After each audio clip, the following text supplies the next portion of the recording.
பிரியமான சகோதரனை சகோதரியே, விடாய்த்த ஆத்துமாவிற்கு நற்செய்தி. இன்றைக்கு விடாய்த்து போய் வறண்ட நிலமாக இருக்கிற உங்கள் ஆத்துமாவுக்கு கர்த்தர் ஒரு நல்ல செய்தியை உங்களுக்கு கொண்டு வருகிறேன் என்று சொல்லி ஆவியானவர் தீர்க்க தரிசனம் எங்களோடு பேசிக் கொண்டிருக்கிறார்.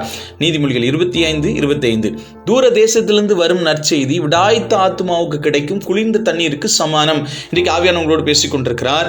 வறட்சி நிலமாய் நிறைய நல்ல செய்தியை கேள்விப்படாம நல்ல செய்திக்காக காத்து கொண்டிருக்கிற உன் இருதயத்துக்கு ஆண்டவர் இன்றைக்கு நல்ல செய்தி, விடாய்த்த ஆத்துமாவுக்கு நல்ல செய்தி, குட் நியூஸ் இன்னைக்கு ஆண்டவர் உங்களுக்கு சொல்றார். தூர தேசத்திலிருந்து ஒரு நல்ல செய்தி உன் மகனை குறித்து உன்னை தேடி வருது சகோதரியே. நல்ல செய்தி உன் மகளுடைய திருமண காரியத்தை குறித்து உனக்கு தேடி வருகிறது.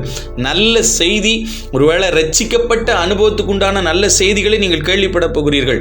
ஊழியத்திற்கு நல்ல செய்திகளை கர்த்தர் உங்களை கேள்விப்பட கிருபை செய்ய போகிறார்.